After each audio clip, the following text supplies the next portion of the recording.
The hospitality and tourism sectors are calling on the Treasurer to relax JobKeeper eligibility rules immediately.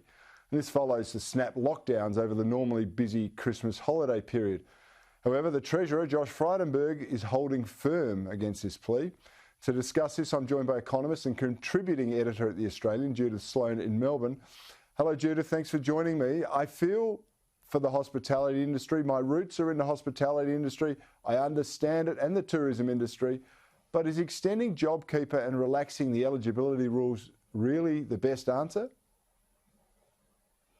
Well, good evening, Cory. Look, I think the government has to continue on with its strategy. So what's happened now is that JobKeeper has been modified and it's now at a lower rate, and there are two parts to it, one for previously full-time workers and the other for the part-time workers, casual workers, and that also is a good thing.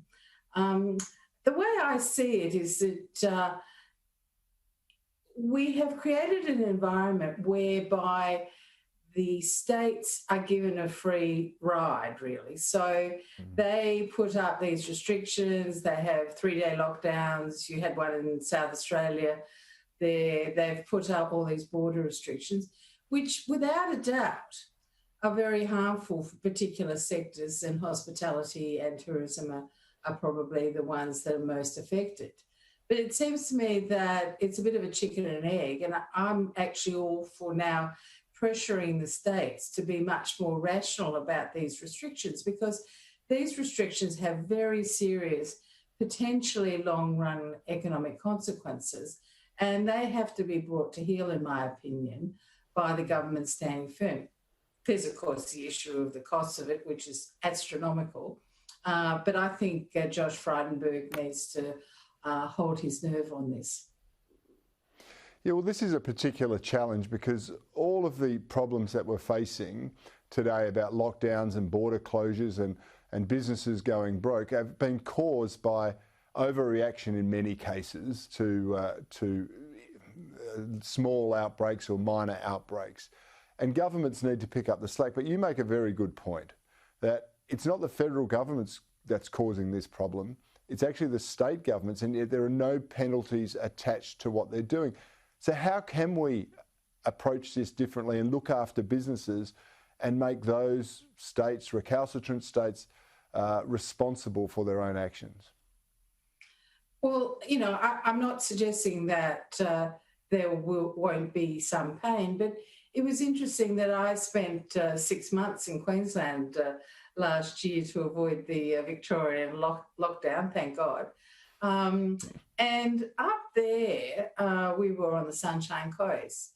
One of the really big issues was just the difficulty of employers getting workers. And indeed, I met up with the local member, Ted O'Brien, and I said to him, you know, what are the big issues on the coast? And he said just that people, particularly on JobSeeker, but also on JobKeeper, were really finding it more attractive to do nothing or do very little.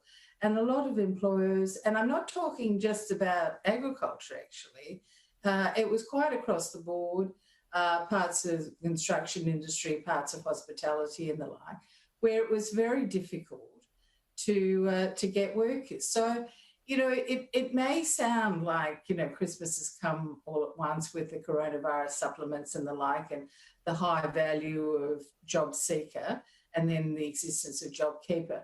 But it has come at quite a cost to a lot of employers. So I know that that is a consideration for the government in terms of what they have to do. And they have to basically make work a very attractive proposition relative to not working.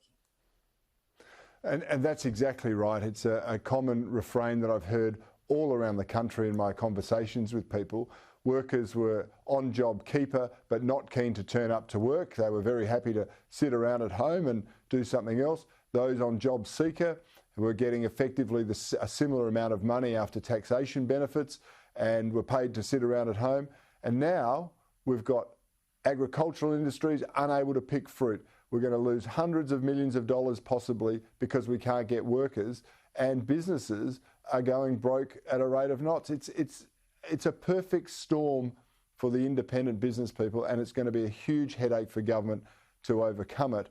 Can they approach it differently though? Can they do something through the tax system for businesses? Can they target certain industries rather than be just supplementing wages or paying people not to work? Well, look, it may come to, depending on what the restrictions and the border limitations, border crossing limitations are, that they may end up having to do something sectoral for hospitality and tourism. But I do think in the broader sense, they really have to push on and say, this is what's going to happen. I mean, we're imposing a fiscal cost, which is going to be picked up by, well, not really so much our children, but probably our grandchildren and great-grandchildren at this rate. So I think, we shouldn't lose sight of the importance of imposing some fiscal discipline on this, and to make it apparent, particularly to the state governments, and I guess I'm repeating myself here, but that what they do in the name of public health, which often is based on very flimsy predictions and suspicious advice, in my opinion, has very big economic costs. And so we have to drive, I think, a better balance through 2021. And I think, the ramping down of JobSeeker and JobKeeper are going to have to be part of that deal.